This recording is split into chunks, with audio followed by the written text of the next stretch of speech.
people, but we actually launched the rockets, so we're the Rocket City. But in any case, I'm also an accomplished photographer. I participate in fine art shows around the state of Florida, and I've won multiple awards over the last decade. And I'm a lifelong pinball enthusiast, and here's why. My father was always into pinball ever since he was a kid. So this is a picture from 1954 with my father in a New York City arcade near his father's office with his two cousins. And about 9 years later, he falls in love with Gottlieb's Slick Chick. So a number of years down the road, he buys a Slick Chick of his very own, and he paid $325 for it in 1976, I think it was. And this picture here is of my older brother checking out our Slick Chick in 1979, and then I was born in 1980. So I grew up with Slick Chick in my house, and I fed it every dime that I could find, even if that meant stealing them from my mom's coin jar in the kitchen. but having to pay for the games really helped me appreciate that knocker that you could get to hear when you earn that free game. So my local bowling alley would typically bring in whatever the latest game was. So I played a lot of the games at the bowling alley. This is a screenshot from my 12th birthday party where I was mesmerizing my friends with my pinball skills that I thought I had at the time. And we used to frequent a campground, and the campground had a game room, and they had a Terminator 2 there as well. So Terminator 2 became my favorite game of all time because my bowling alley had it, and then the campground had it. So we would get to the campground, and my brother and I would head over there to the game room and put every quarter we had into that machine because it was so much fun. Now, more recently, about 2015, I finally started a collection of my own. So my wife was a stay-at-home mom at the time, so I didn't really have a lot of disposable income. So I got a package deal on an electromechanical Sky Kings that was fully functional and a solid-state power play that was totally dead except the general illumination. So I had to, resolve to learn how to fix these machines, and I figured over time maybe I could fix them up and trade them and sell them and work my way up into newer and better games like a lot of you probably have.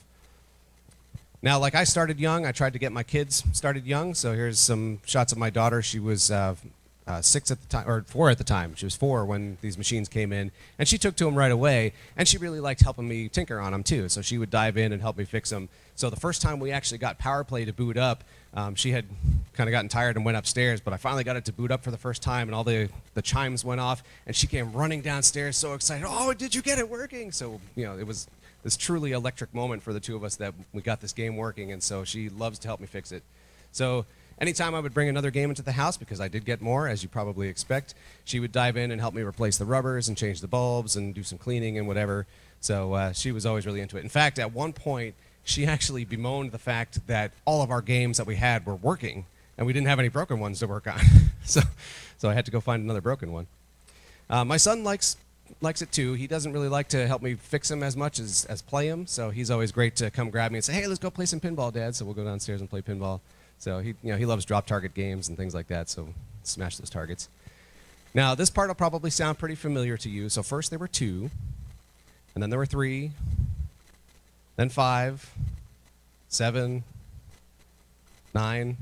I even had as many as 11 in the house at one time. Oh, that's only 8. Where's the 9th one? There it is.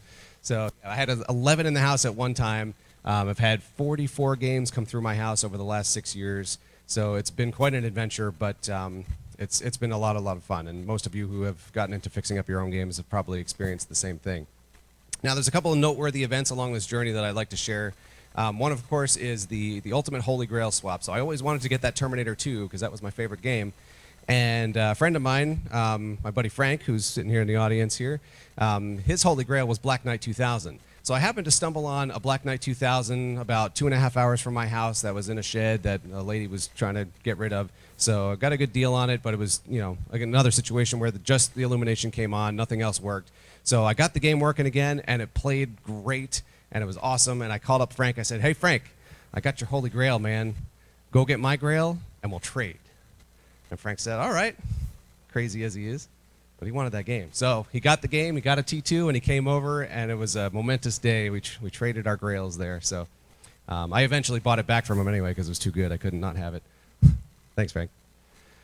All right, so another mission success along my journey here was I never thought I would see this happen, but I actually got a brand new in-box game. I traded away 3 of my old games for a brand new in-box Game of Thrones from the 2019 run when they released the new code.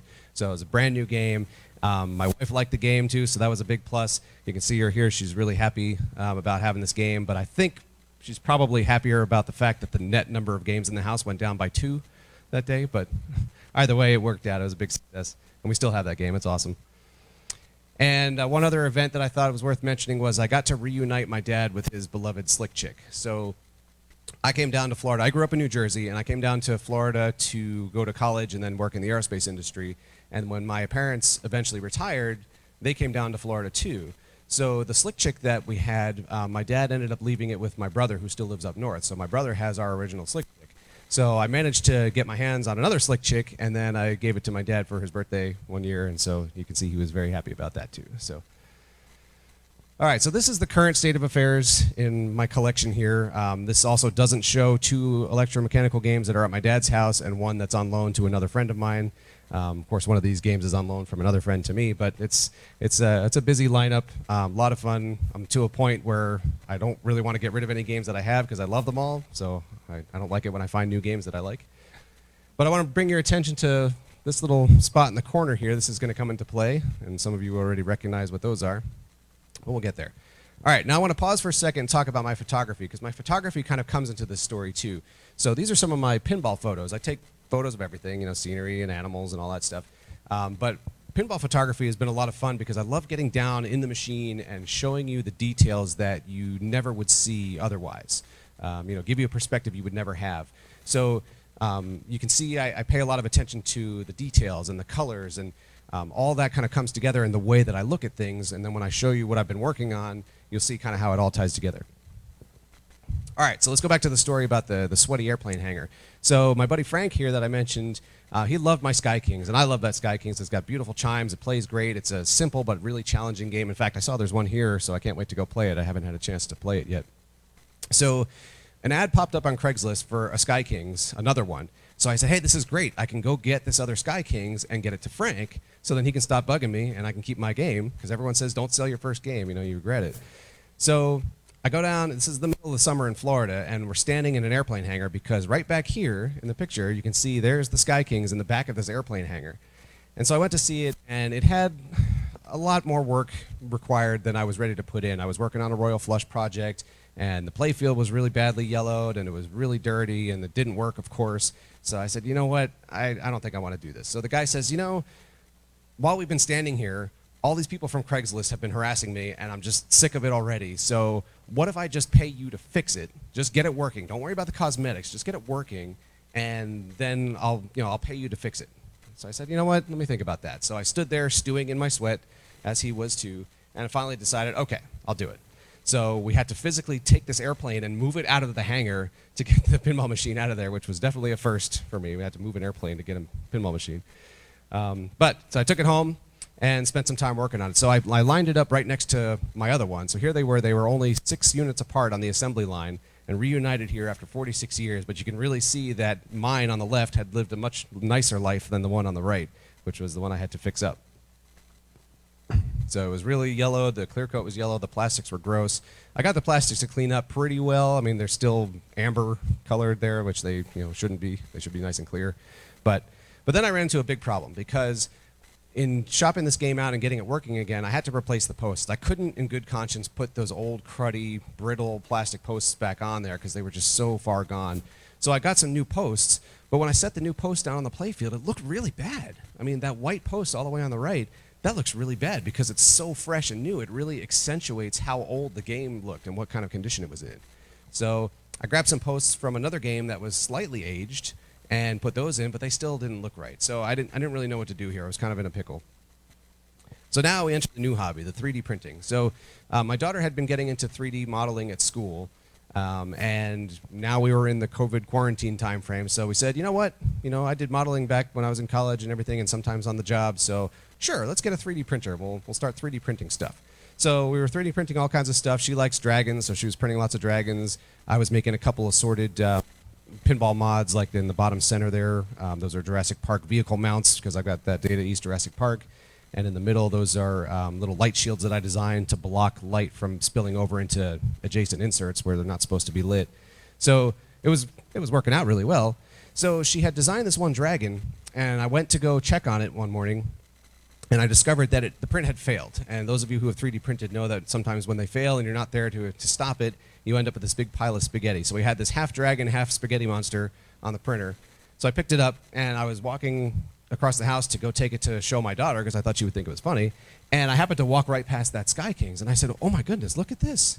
This color of this filament, this gold filament, matched the yellowed playfield perfectly. I said, holy cow, this is exactly what I need to do. I need to print posts out of this gold filament. So I got my hands on a model for some posts, and I'm asking for your tolerance of this poorly printed post there because I've improved this design. We're going to show you that in a minute.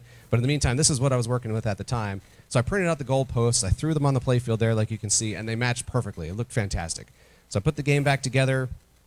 It was a really elegant solution to this problem. I got the machine back to the guy. He loved how the posts look, and then I was on my way. I said, wait a minute, well, I can make posts. But before I get there, a lot of people look at this picture when I talk about these posts, and they say, well, okay, so you got this yellowed playfield and the yellow plastics, but you got these bright white rubbers on there because you're putting your rubbers on there.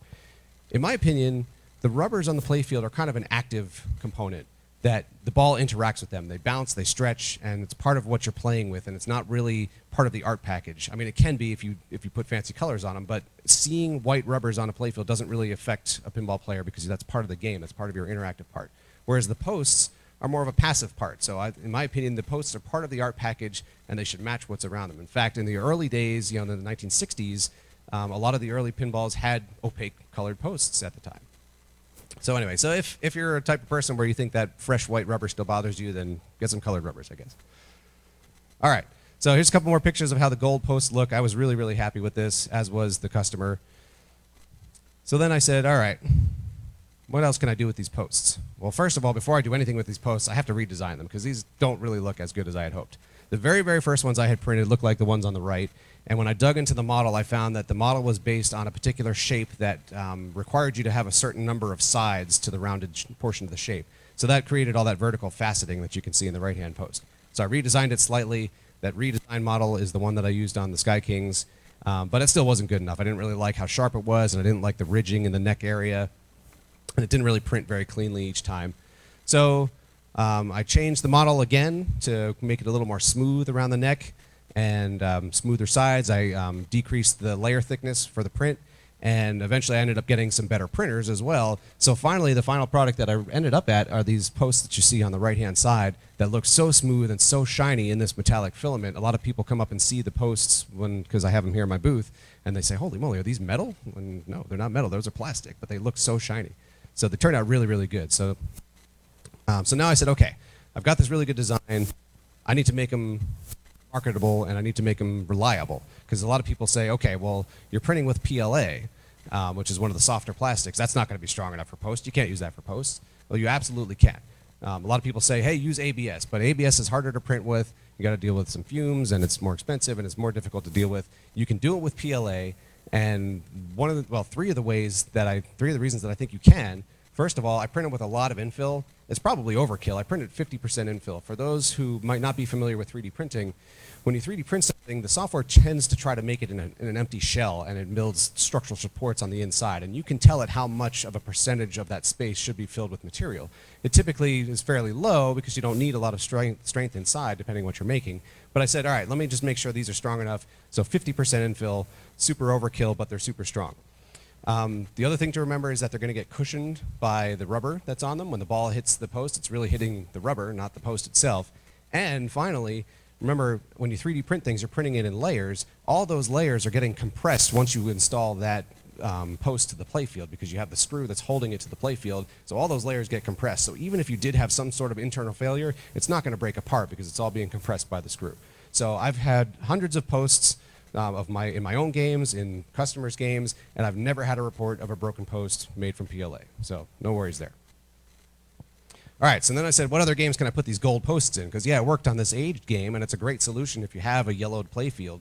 But what about regular games? Could you use these in other games that you're refurbishing or just shopping out? So a friend of mine has a Paragon, so we put some in there. It looks great. It's hard to see probably in this picture here, but this was a before and after on a Matahari. We put them on there because there's lots of gold in Matahari. It looks great. There's a slightly more close-up, so maybe you can see it better. I had a customer refurbishing a gold record. I'd never even heard of this game until the guy bought them, but he put them in there. They look awesome. And how about even modern games? So Munsters LE, I have one here in my booth. And if you want to come by after the talk here and see it in the booth, I dropped some golden posts in there because there's a lot of gold trim in the Munsters LE package with the little frames and some of the artwork on the side rail and everything. So it looks really good. So and in all honesty, other color posts would work in here too. We were really torn. We had purple in there, we had light green in there, and they all look great, but I wanted to go with the gold because it matched the trim on the cabinet and the art on the playfield. So there you go. So there's golden posts. But like I mentioned earlier, a lot of the older games back in the early 60s used to use the regular opaque posts. So couldn't we go back to those too? You know, nowadays you get the clear posts, but a lot of like the electromechanical games will have the standard white post in them, or you get the clear star posts. And in my opinion, those are kind of boring. It's my opinion, but remember we talked about how I like the detail, I like the art. So here's my X-Files. I swapped out the white star posts for some bright green ones. Matches the lights and the art. I had a customer buy some teal ones for an old Chicago. Turned out pretty nice. Here's a volley that I had. So I love this volley because the volley, this is a great example of how you had all the white posts in the 70s. Everybody put white posts in all the games, and it looks so boring.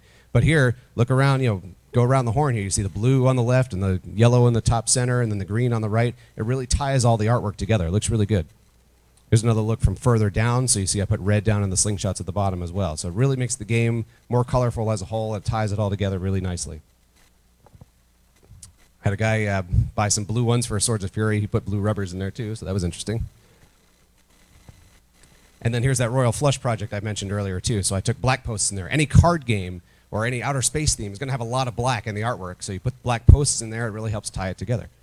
Looks great. And of course, here's my Sky Kings. This was the Sky Kings that was in better shape, so you can swap out the white ones with some nice yellow ones, and there you go. All right, so then I wanted to look more at the metallic ones, because remember we were doing the gold ones, and I said, well, hey, maybe I can find a nice silver. I had a silver, but it was really kind of light colored, and then I found a different filament that was almost more of a chrome stainless steel color. It looked really awesome. So you can see in my before and after pictures here on Terminator 2 how really nice that looks, especially with a theme like this, a science fiction theme with a lot of metal involved. It looks awesome. On this next slide here, I had a little video I was able to stick in there. The plastic, even though it's plastic, it prints so smooth and it's so shiny. You can see how it reflects the light in that little video on the bottom right. So they're awesome. All right, so you can still use these in modern games too. I've had a number of people buy them for Mandalorian, so I call them Beskar posts, of course, for Mandalorian. But you could put them in there too, and it matches the artwork really, really well. Had a customer refurbishing a Xenon, threw them in there. Again, sci-fi themes. And then here's a Pinbot that was getting refurbished. Some of you involved in 3D printing may know about the wood filaments. So they make a plastic filament that's imbued with sawdust, so it has some wood content. So it changes the texture and the feel of the material a little bit. But one of the cool things about it is then you can actually sand it and it'll take a stain. So I grabbed a couple of stains that I had in my house and I stained a couple of these posts. And I think if there were somebody that had a wood rail that was refurbishing a wood rail and they had a stain that matched it, I mean, these posts would look so awesome in the game. It would be beautiful. I've yet to find somebody that has a wood rail that wants to try them, but I hope there's somebody out here. All right, but unfortunately, as much as I love these posts, and Rob Burke was really a big fan of them too. He found me on Facebook when I had posted some of them, and he said, hey, I want you to come talk at Expo. These are really, really cool. I like what you're doing. So he invited me to talk last year, so I did it virtually at the virtual one. But unfortunately, despite that, I wasn't really selling enough of them to really sustain this little mini business that I was trying to get going. So, you have to innovate a little bit more. So I said, okay, what else can I do that's really different with a post? So I had just gotten my DE Jurassic Park, which again is another one of my favorite games. And I thought, well, a lot of people like doing that caution stripe theme. They'll have trim on the cabinet or around the coin inserts or on the playfield. That's that caution stripe theme.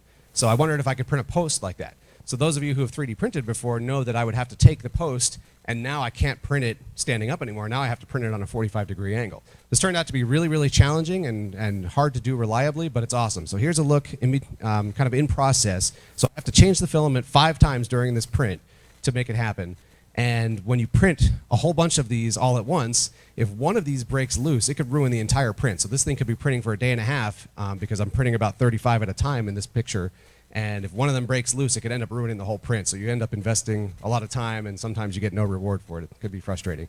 But again, just those of you who are unfamiliar with 3D printing, you have to slice it into layers, and it prints each layer one after another and builds your piece up there. So as you can see in this picture, I had to set it up with a raft and then have extra supports built in. In fact, that wasn't even enough because it's trying to print just on this tiny little edge. So I had to go into my model and actually add in a rectangular piece on the bottom attached to the model that would then be attached to the raft in order to get them to stay on without breaking off, fairly reliably.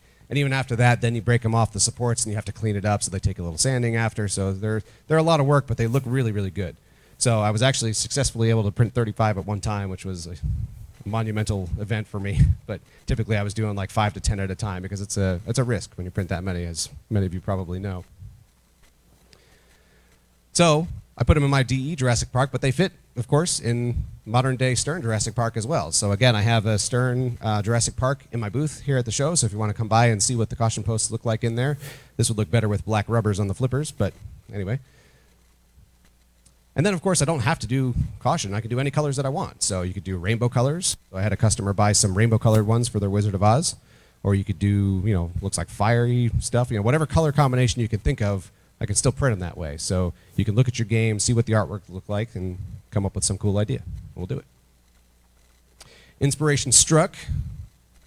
Dad joke? Anybody? Oh, man. I'm a bowler as well, so one night at my bowling league, I said, wait a minute, what if I make posts that look like bowling pins? Because there's a lot of bowling-themed games out there. This might be kind of cool. So I had a customer buy some for one of his bowling games there, you see on the right. And here's a Strikes and Spares as well. And I also have a Strikes and Spares here in my booth with these bowling pins in it. You can come see how cool that looks. I think it looks nice. A lot of pins in the art and pins on the playfield. Another option here, you could just do a general multicolor. So if you have, there's a lot of USA themed games or like Evel Knievel, or the ones on the right, you could do stoplight posts like for high speed or getaway, or maybe like World Cup soccer to go with the flags of your favorite country or something. So a lot of different options. And then, of course, I had some other customers. Now that I was starting to pick up a little bit more, I had some other customers reach out and say, hey, do you make spike posts, or do you make the conjoined twin posts, or do you make, some of these, this game has double rubber ring posts. Do you make those? So I updated my models and made those as well. So those are also available. So here's an example of the spike posts in a Xenon, that guy who did the Xenon mod. All right. So right now, this is a look at all the different colors that I have available. I have a lot of different filaments as I've been playing with all these different projects. So this is everything I have. I have these little displays over my booth if you want to come see what they look like in real life. But been having a lot of fun with posts.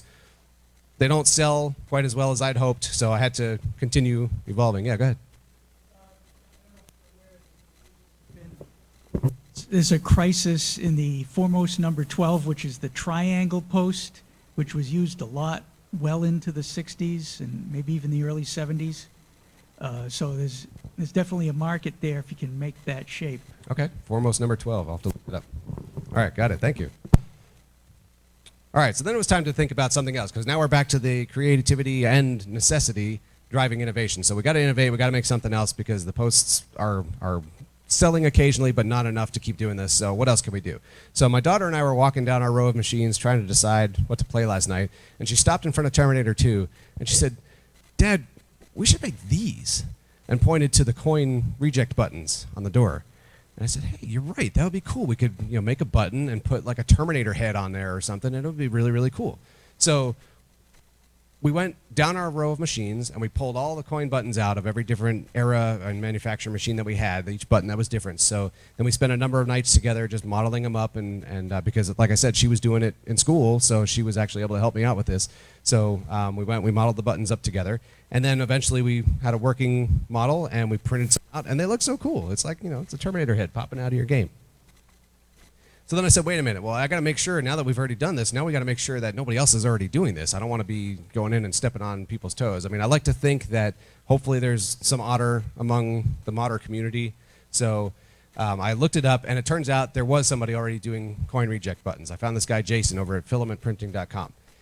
But all of his designs are all two-dimensional. They're all flat. So he starts with a particular color and does a design, and then he prints the second color and does the rest of the button from there. Where my designs were all print a button and then a 3D design rises off of that button. So I felt it was different enough, and I priced it differently enough from his, and I tried to keep my designs different enough from his so that I wouldn't be stepping on his toes too. So he actually ended up finding my stuff when I had posted some online, and he reached out and he was super cool about it. I explained, that I was trying to differentiate my stuff from his as best as I could so I wouldn't take his business. So, he and I have a respectful relationship, and we catch up periodically and say, hey, check out this new design I made. So I think that was really cool, and that gave me a lot of hope in the modder community, so I hope everybody else is like that too. But all right, so here's a couple of examples of some of the ideas that I came up with. So here's a couple of Tron legacy buttons. This guy here, the game doc, he's pretty cool. He likes buying my stuff when he refurbishes machines, so he puts some fancy colored lights in there. Here's some Willy Wonka ones. This was a fun one I worked on with my daughter. I said, hey, we got to make Willy Wonka buttons. Go model me a chocolate bar, and I'll take care of the rest. So she modeled up the chocolate bar, and then we made Willy Wonka. The tough thing with this one was getting the right filament, because those of you who print know that when you have a specific idea in mind and you have a color that you want, sometimes it's hard to find the right color. So this particular color filament that I ordered was actually called chocolate brown, but I don't know what kind of chocolate those people eat, because that was not chocolate brown. So I had to buy a couple. I think I bought 3 or 4 different filaments before I found the right one. I had the high speed at the time, and we needed to model up the System 11 games, so we made those little traffic lights. So again, all of the buttons that I try to do as one continuous print, where we make the button, and then the 3D design that rises off of it is the same print, just change the filament mid-print. This particular one, I ended up leaving holes in the traffic light, and then I inserted separately printed translucent lights, the filament, to fill in the 3 holes to make the traffic light. So those turned out pretty cool. Of course, they're fully customizable, any color you want. I had a guy who had a Terminator 2 that he had red sparkly powder coating on the cabinet trim. So he said, hey, can you make those in a sparkly red? And I said, yes, I can. I have that. So I printed his buttons and slots there in a sparkly red. So that turned out cool. Here's Mandalorian, of course. This was a popular game, so thought I should make those. So I have little ingots of Beskar on there.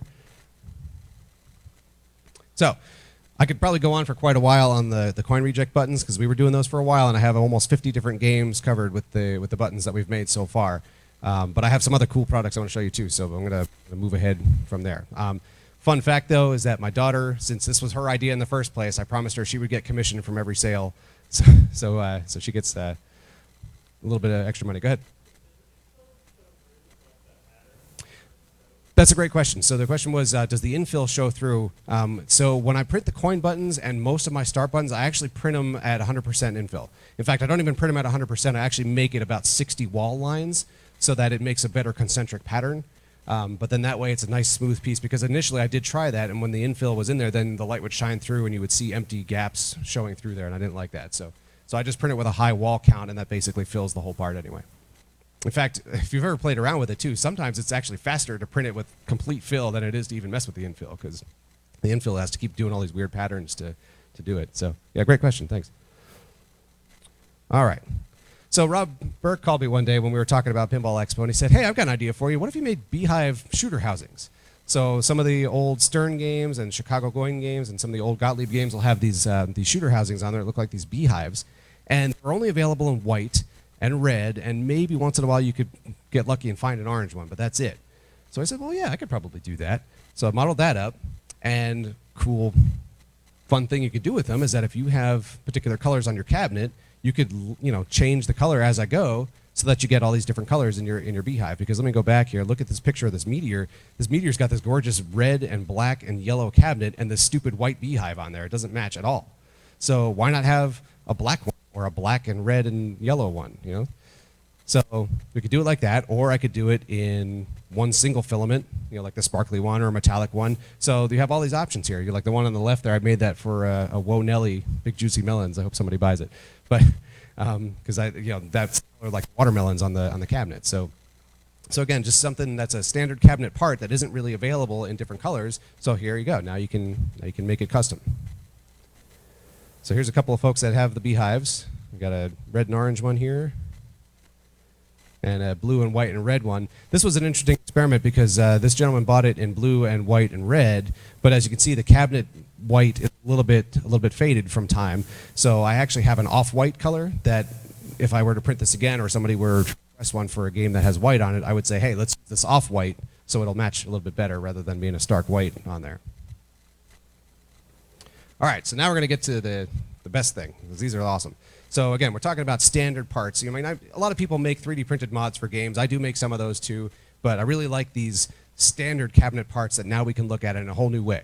Again, it's the same thing I do with my photography. I want to show you something in a different way, in a way you've never looked at it. So what is one standard part that every machine has that's always boring but has to be there? It's your start button. Every game's got a start button, and they're always plain and boring. So this is the one that Stern uses right now. Jersey Jack uses a similar one, but it stands a little bit more proud off the face of the cabinet. Prior era Sterns and like Williams games had a smaller one that was slightly recessed in a little counterbore. And then as you go back further, then you start getting standard push buttons. And even further back, you get the little metal buttons. So I wondered, what if I could make start buttons? So I took my start button apart, and I had an idea for a cool Death Star for Star Wars. So I printed out this little housing that I could take the old lens and cover off and replace it with this. So this is what these are the components here on the left of what's inside your start button there. There's that white piece, and then there's a spring, and then the housing and a nut that holds it to the cabinet. So by taking that lens and that token out of there, I could snap my Death Star piece right on top, and it fits. So these are the first 3 ones that I made. I made Stranger Things and Star Wars and Teenage Mutant Ninja Turtles just to see if they would work. So I went to my friend's house and I installed it on his Star Wars, and I'm sorry for this terrible joke, but like a laser blast to Alderaan, these were going to make an impact because this was awesome. I thought this was cool, and I apologize if anyone had family or friends on Alderaan. Sorry. So I liked having the word start on there. I used the Star Wars-esque font to make start on the Star Wars one on this previous slide, as you saw. And I liked having that start there because that's kind of part of it. You like to have it labeled, and you like to know that's the start button. So I would typically try to pick a game and find a font that was the same or similar to what's used on the cabinet and incorporate the start on there. So here's my Turtles button. It's like the sewer cap and the manhole cover with a Turtles-esque font on there. This particular person who had their game, he bought my coin button too. There's little pizzas on there. Here's a couple others. I did a Hobbit with a little Hobbit-esque font, the Lord of the Rings font. A Jurassic Park, of course, I had to do. And I do make that for the Data East as well, so it's just larger. And Guardians of the Galaxy, and a couple others, Terminator and Led Zeppelin and Monsters. Fun fact on my Led Zeppelin button, by the way. So that record on the face of the start button is modeled after the Led Zeppelin 4 album. So the spacing on the tracks, on the spaces between songs there is the same ratio as the Led Zeppelin 4 album. So I like to incorporate fun little things like that. Monsters, there was all different things that you could do, and the cabinets on each level are so different, different color combinations and everything. I had to make all these different versions just to make sure we were all covered. All right, but sometimes that font thing gets me in trouble because I like to do that, but some of the fonts are not really available as a font, or there's nothing really similar that's available out there. So Godzilla came out, and I said, I got to do Godzilla. But this one was really hard. So this font is actually based off of the Godzilla King of the Monsters from 1956. It's the same artwork they used on the posters, and I think they used it in the beginning of the movie. But there's no font out there like this. So I collaborated with a friend of mine, and we really worked hard to manipulate some lettering to try to make it look like it has that same waviness, and then the letters to the right kind of lean back more than the letters on the left.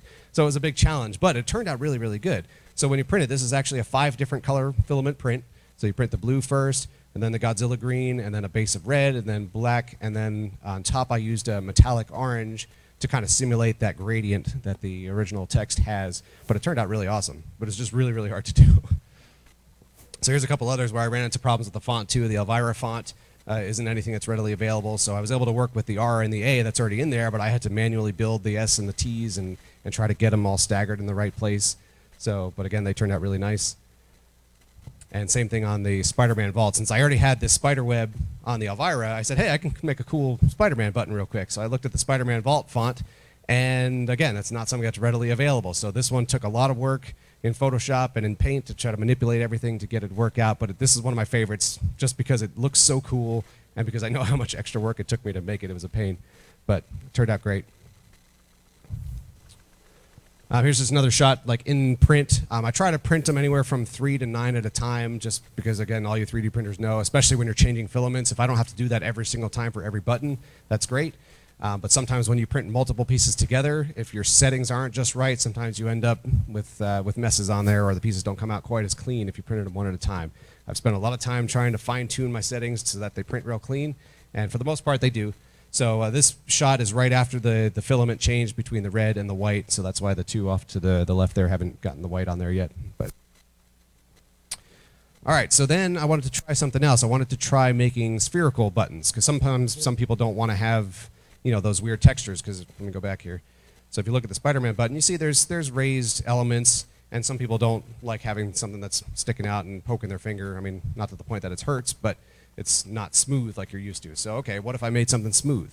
So I devised a method to kind of make a spherical, rounded face to them, and they look and they feel really great, especially when they're shiny filaments like these metallic red or the silver in these pictures. But these really cause a lot of problems when I want to do the multicolor designs because, as you know, since I have to do it by layer, I can't, once it's rounded like that, I can't incorporate the colors into the lower rounded sections. It has to be, stacked on top. So that's where I ran into having to do it this way, where most of the time I like to do them where it's one continuous print, but every once in a while I have to do something where I have to do a little assembly. So on the Deadpool button, for example, I have the spherical surface to it, but I print the red section separately, and then I snap it into place, and they press fit into place because of the nice tight tolerances that I designed to it.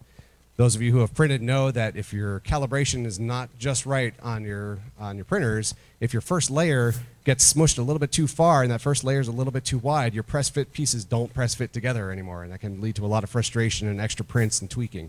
So the assembly works out well when it works out well. Here's another example, Captain America's shield. In fact, that was the one that gave me the idea to do the spherical in the first place. I said, hey, I want to make this shield, but it's got that spherical surface to it. And then this one was a lot of fun. I wanted to try to do Walking Dead. So again, you got the red button, you got the black back to the doors, you got the gray top of the doors, and then you have a silver highest layer with the kick plates and the handles. And then that board, I actually print that tiny little board separately, and I insert it through a hole in the handles so it looks just like the doors from the show and the comics and everything. So this is a good point to segue into the updated designs too, because I mentioned that the stern buttons that you've seen, the modern sterns, it's just a little, it's already set in the housing there. But what about if you have an older stern game like this, where it's got this recessed start button sitting in there? That's a smaller button, and it's got the counter bore in the cabinet. So can I do that? Well, I happen to be able to source some nice housing assemblies, some really nice ones that are similar to the Jersey Jack style, and it uses the same diameter threads as the old start buttons. So you can take out your old start button, that small one that's in there, and you can insert the new housing, and the housing covers up that hole in the cabinet, covers up the counter bore. So now it looks like you have a nice, fresh 1.5 inch diameter start button like the modern games have. So here's another example just to show you what I'm talking about. So it's a Game of Thrones one that I made, and it sits right on there and covers up that counter bore there. So it looks great. So now I can make, that really opened up the number of games that I can start making these for. Now, I mentioned sharp things and pointy things. Again, with the precision of some of these 3D printers, you can end up making some really sharp parts. And my first pass at a Batman 66 button, I ran into trouble because all these little pointed stars on there were really, really sharp. So I ended up taking that spherical pattern that I had made, and I applied it to the Batman button, and basically it shaved off the corners of this pointed star. So now when you print it and you go and you touch it, it's not as sharp and stabby anymore. So that was a nice step to take. So this is what the Batman button looks like. You can almost hear it when you look at it. It's those crazy sound effects from the show. All right. A couple of tips for people that are interested in 3D printing. It's not a hobby for the impatient. My wife repeatedly tells me she doesn't understand how I can bear to do this hobby because there's so many things that can go wrong, and you can lose so much time, and even if it does print well, maybe it's still not the way that you wanted it, so you got to tweak it and try again, and the prints take a long time. That platter full of caution posts I showed you earlier, that took almost 48 hours to print. So there's a big risk if something goes wrong on there. And so when they keep failing, it gets really frustrating, especially like you go to bed, you set up a print up before you go to bed, and then you wake up in the morning and you have a platter full of spaghetti here. So it gets aggravating. So if you're not the patient person that is, if you get frustrated too easily, then this is not the hobby for you. But there's also the plastic problem. So when I got into 3D printing, PLA is marketed as being biodegradable. So I said, hell, that's great. I can, take my scraps and I'll go bury them in a hole in the backyard and they'll biodegrade and we're good to go. But it's really kind of misleading because it's really not biodegradable in that type of a setting. You still have to have high temperature, you still have to have moisture involved, so it's really not available outside of an industrial setting. And that really upset me because, my family tries to be environmentally conscious. My kids love aquatic life, and we keep hearing about all the plastic that's in the oceans and everything. So this was a problem for me. When you print, You have a lot of scrap from all those failed prints that I showed you. You also have a lot of supports, like when I print my start buttons, I print them from the bottom up, so I need supports to support the middle of the button from the back. So I have a big disc worth of support that pops out every time. So I'm generating a lot of scrap, and I was not okay with this. So I was digging around, and I was really disappointed. There are not that many places out there that would actually take this supposedly biodegradable scrap to recycle. So I ended up finding this company called TerraCycle, where they have a number of different streams of waste that can come in, and they will supposedly recycle it for you. And you basically, the way that it works is you choose the type of waste you're going to have, and they send you a big box for a certain price, and then it comes with shipping included. And once you fill the box, you ship it back to them, and then they go and take it and recycle it. It's not cheap. I mean, this box that I'm showing in the picture here, this is the one I bought. It's a $209 box. It's about just under 3 cubic feet. But you know, it's a small price to pay for doing the right thing, I thought. So that's what I do. So I recycle all that stuff. Once I fill that box, it'll go back. I went to the homebrew talk yesterday, and there were some questions at the end. It's like, hey, I wish I had a list of what hardware and software you guys are dealing with. So I decided to add these slides in here for you. When I got started, I was doing, I worked with the Anycubic i3 Mega S. A friend of mine had one, and it worked really well for him. So I got one, and it worked terribly for me. It felt like every other day something on it was broken. So he would recommend it. I don't think I would. Maybe I just didn't get lucky with that one. But you know, eventually I got fairly proficient at printing. Okay, it's time for me to move on to a better printer. So then I bought an Ender 5 Pro. I love the Ender 5 Pro. I have 2 of them here, as you can see. And one of the things I like about the Ender 5 Pro, a lot of printers will move the bed, the heated bed, will move backward and forward in the Y direction. And if you're printing anything that has a very small base to it, that moving back and forth could eventually shake it loose, especially if it's something tall. So you're going to end up with problems with things shaking loose like that. On the Ender 5 Pro, the extruder is the only piece that moves in the X and Y direction, and the bed stays only in the Z, and it starts up top and it just works its way down. So the bed is always stationary with the exception of Z. So that's why I like it. It also has a very a high print volume. It's about 210 millimeters square, and the Z axis is about 300 millimeters. So it's significantly taller than a lot of other printers out there. So that helper on there doesn't come with it. I went downstairs to check on a print. My cat was sitting up in there. I don't know what he was doing. Oh, I had a software slide. Where'd that go? I lost my software slide. Maybe it'll be in here later. So software-wise, I typically use Paint and Photoshop to do some of the 2D sketches and dealing with text and any kind of 2D item that I want to extrude onto the into the model. For modeling, I mostly just use Tinkercad. My daughter was using that, and I got my start in modeling back in college, but that was in like Pro-E and AutoCAD and things like that, where in those programs you'll make a sketch of some kind and then you extrude the sketch, whereas in Tinkercad you're actually working with 3D models like shapes. Okay, I'm going to take a sphere and I'm going to take a rectangle and I'm going to merge them together or delete sections out. So it works differently, but it's a pretty user-friendly program, and I'm gotten pretty proficient with it. And my daughter showed me some tricks, and I showed her some tricks, so that worked out well. And then for slicing, I do most of my slicing in Ultimaker Cura. I've dabbled with Prusa Slicer a little bit for more complex things, but most of the time I just use Cura. It works out pretty well. And a Repetier host for modifying the code. Every once in a while you got to get in and mess with the code. Like when I do the filament changes, sometimes it'll have a tendency to blob the filament a little bit, so you can go in there and tweak the code a little bit to prevent it from extruding too much. Or sometimes a print will fail, like I'll screw something up right at the filament change. So it's already paused, so I know what layer it's on. So then I can go, and if I messed it up, I can keep everything and go. Oh, is this thing working? Can you hear me now? Okay. I keep the plate warm so the prints don't break off, but then I can go into the code and delete all the layers before the filament change, and then have it start picking up the print right where it left off. So you got to get in the code and do that manually sometimes. So, and then I think that's pretty much it software-wise. So it's been going pretty well with the coin buttons and the start buttons. They seem to be gaining in popularity, so I like keeping a little map. I've got people all around the country in 37 states that like my stuff, so that's cool. And I even got 10 other countries around the world that I've shipped to. Don't try to ship to Australia and New Zealand right now, by the way. They are under COVID lockdown still, and they'll send your packages back. Oh, there's my software slide. So yeah, I think I covered all that. Oh, and Thingiverse, yeah. So Thingiverse is really helpful if you're looking for a model that you want to use. Some of the models that I use, are more complex than I was able to do. So I could just go find something on Thingiverse. You just have to be careful, especially in trying to use it as a business. You have to be careful that you're not using anything that's labeled as non-commercial. If it's non-commercial, then I just skip over it and go see if I can find something else that is available for commercial use. So. All right, so just some thanks that I want to say before I open it up for questions. How are we doing on time here?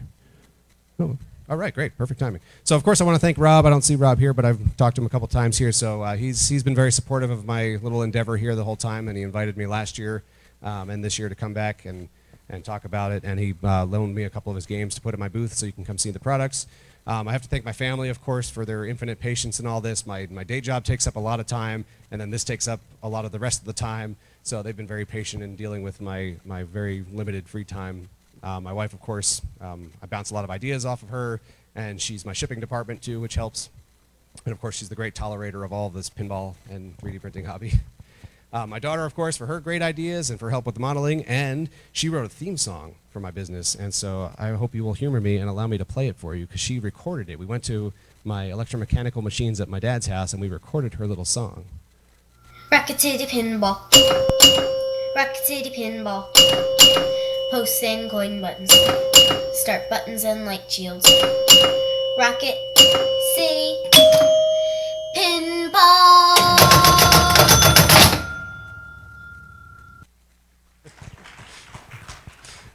I will let her know that you were applauding for her. That was great. Yeah, she loved that. So anytime my little ringtone would go off on my phone that I got a Rocket City Pinball email, she would sing the little song. So we went and recorded it. My son, of course, he encourages me to take breaks and go play pinball with him. My buddy Frank for coming and helping me out here at Expo. He's helping me set up the booth and shop those machines. And of course, my customers and supporters, and all of you, thank you for giving me your time and for coming here to my talk and listening to me babble about my stuff. So I am done. So if anybody has any questions or you want to chat, let's do it. I noticed that you print the stuff in different layers and then you have to change out the filament every time. Have you had any problems with the adhesion between those layers? The only time I've run into adhesion problems between the layers, because when it's paused, when you program in the pause, it still keeps the bed warm, and the bed still keeps the part warm for the most part, and the extruder tip is still nice and hot. So the only time I've really run into problems with that is just using in some inferior filaments. I've had a couple of filaments that just they tend to shear no matter what you're printing, and so I've tried to purge all those from the filaments that I have, but for the most part they hold really well. And if you want to come by and you can grab some of the ones that I have and try to wrench on them, and they stay nice and firm as if it was just one continuous color the whole time. Kind of expanding on that, do you have a good way to handle like I've noticed a lot of times different colors, different manufacturers, they have lots of very different settings. How are you kind of handling that, if you don't mind sharing? So a lot of times I kind of have like a rough baseline of where I think it needs to be, and then a lot of it's just trial and error. Like, okay, I know this one runs better at, like a Hatchbox filament might run better at 190, where I program it to run at 200. So I'll typically go and I'll just take a Sharpie and I'll write that on the spool. I'll write 190 on it, and then when I go in there, even though it's programmed to 200, remember you can go in and manually tune it. So I'll just go and tune it down to the right temperature that filament prints better at. Yeah, you mentioned about reusing your filament. You don't use an extruder? Oh, you're talking about taking my filament and remelting it and extruding a new Yes. one? Yeah, I did consider that too, but I'm just not really sure what I would do. Then I have to sort all the colors if I want to get that color. That's the hardest part. I Yeah. do that. Oh, do you do that? Okay, well, yeah, let's chat after. We'll see. I'd like to hear more about that.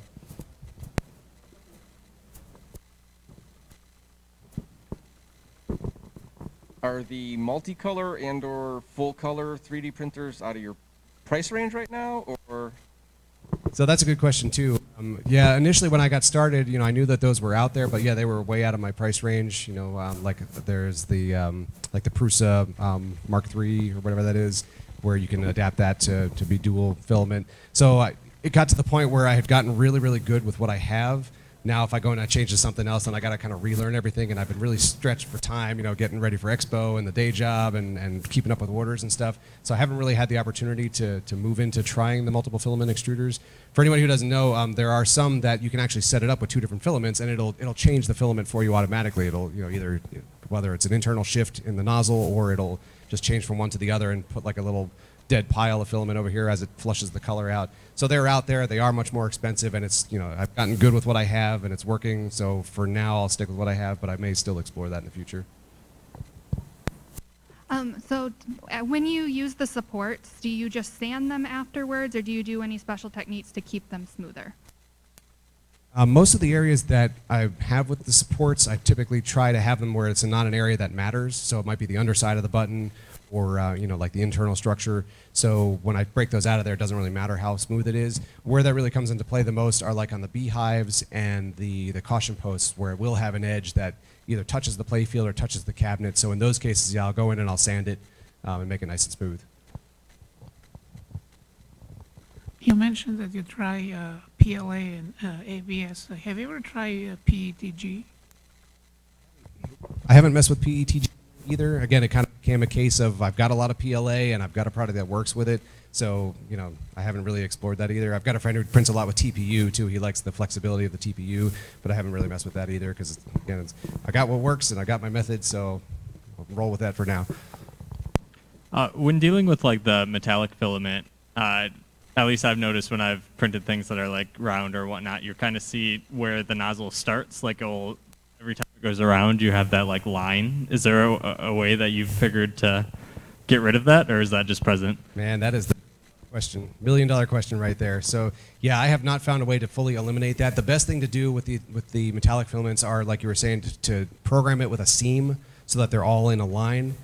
Because if you don't, then yeah, you see where it starts and finishes in every area, and it looks terrible on the silk one. So I put them all in a line, and then when I ship those out to customers, I include a note that say, hey, you're going to see this seam on here. When you're installing posts, all you need to do is just turn the seam away from the player or turn it in a direction where you can't see it, and you're fine. So, but yeah, that's super annoying. I wish there was some way. I've been searching and searching and testing things, and nothing works. So the best I can do is just get them in a seam. It looks like David has a picture of the triangle filament, triangle posts over here. But I did have a question, though. You mentioned Thingiverse. Do you upload any designs to Thingiverse? I think my daughter and I have uploaded a couple of things, but the items that I'm using as these products, no, I haven't, because it's kind of the point. A lot of work. Right. It's my own product. Do you have a handle or something on Thingiverse that people can look you up on? Yeah, it's just Rocket City Pinball. Yeah, I don't recall how much we have up on there, but okay. Oh, cool. Oh, okay, that one. All right. Yeah, I could probably make those. Shows the 3D best they've done so far with 3D, Okay. and then an original foremost number 12. Okay, cool. Yeah, I'm going to come down and take a closer look at that. Thanks for pulling that up. All right, anybody else?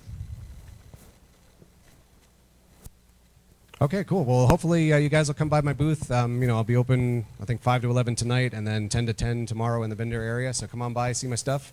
Thanks for coming and giving me your time. I appreciate it.